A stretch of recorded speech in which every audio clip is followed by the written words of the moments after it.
In this lesson, we'll be making a reversible waist cincher. I'm showing it here with the blouse and skirt we made in previous lessons. The first thing we'll want to do is take a measurement from our underbust to a few inches below our belly button, about where you would wear a pair of low-rise jeans. Next, exhale and take a measurement of your underbust. We'll use these two measurements to cut a rectangle in our fabric. Add about a ½ inch to your first measurement and mark your place with a pin.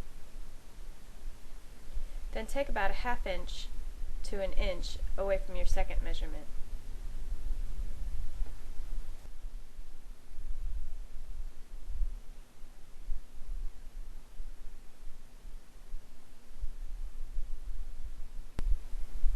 Next, cut the fabric using your pins as a guide.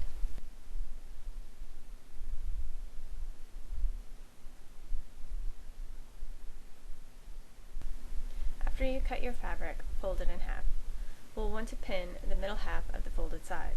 For instance, if your fabric is 12 inches long, take 3 inches from each side and pin the middle 6 inches. Use pins to create a pattern similar to this in your fabric.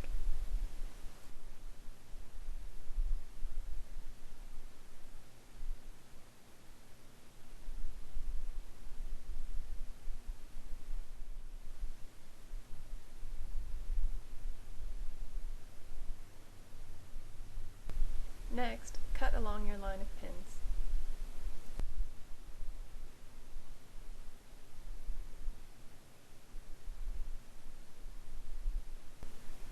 Once you're done cutting, your fabric should look about like this. One end should be at least 2 to 3 inches long. This part will fit underneath your underbust. Take your first piece and lay it over another piece of fabric that's been folded in half. Use this as a guide to cut your second piece.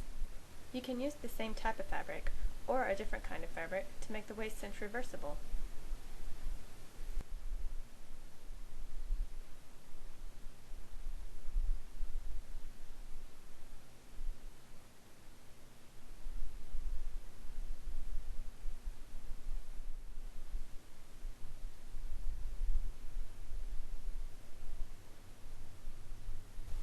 After you're done cutting, unfold both pieces and lay one on top of the other.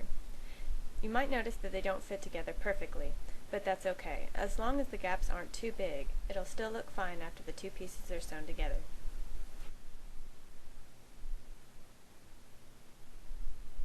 Once you have them aligned as best as you can, put them together to make sure they stay put.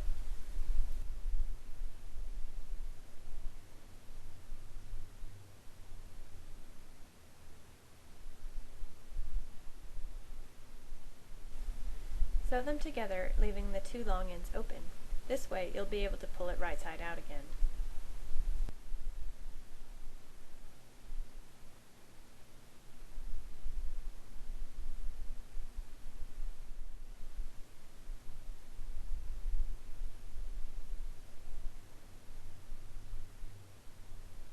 It might look a little misshapen at first, but just run your hand along the inside to pop out the details on the end.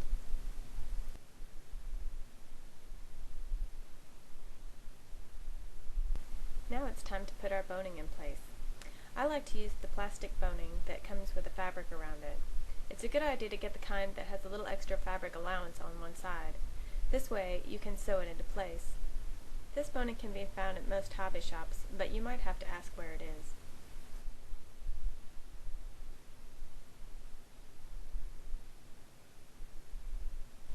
Cut a piece long enough to fit snugly inside the fabric.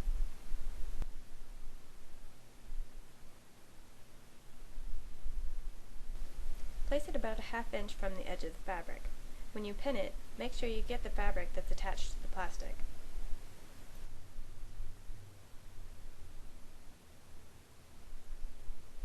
Once you have it pinned into place, carefully sew the two ends together, taking pins out as you go.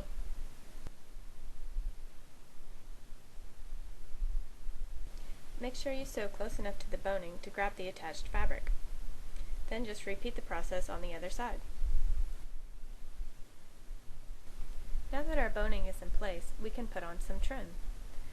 I found this trim at Walmart and it just happens to go with both of our fabrics.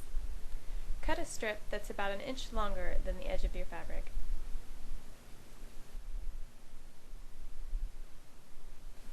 Fold over the edge of your trim and then fold it in half over the edge of your fabric.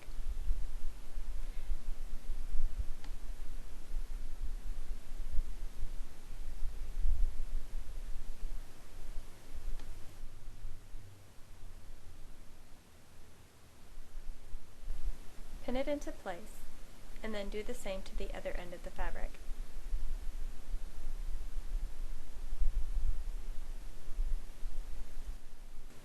Use enough pins to make sure the trim stays exactly where you want it, and then sew carefully, taking pins out as you go. With our trim sewn into place, we're now ready for the final step of placing a row of eyelets on both sides of the fabric. For this project, I'll be using the large variety brass eyelets. They can be found at most hobby shops or sometimes at Walmart. A package of them usually includes a small kit for placing them. I like to place them on my fabric before I start setting them. This way I have a good idea of spacing, and also I make sure I have enough of them. If you've never worked with eyelets before, you should practice with a few of them on some spare fabric. You'll want to place your eyelet on the opposite side of the boning than your trim. Eye up where you'd like it to go, and then use a seam ripper to make a small incision through both layers of the fabric. Be very careful not to make the hole too big.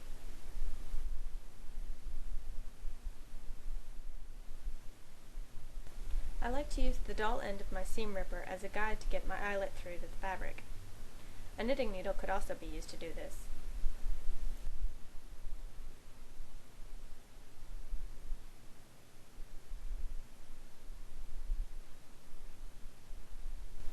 Once you get the long end of the eyelet through the fabric, place the short end over it.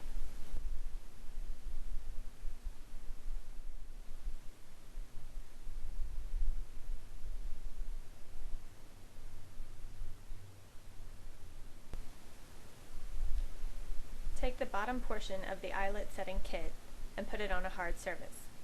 Then place your fabric over the bottom portion. Take the top of the kit and place it on the top of the eyelet. Using a rubber mallet, give the top of the kit a few good whacks. If you don't have a rubber mallet, a regular hammer can be used, just don't hit it as hard. Your first eyelet is now set. Repeat down both sides as needed. I used about 12 in this project. With all your eyelets in place, your waist cinch is now complete. To cinch it up, I'm just using some thin cord that I found at a hobby shop. Start at the bottom and thread it like you would a shoelace.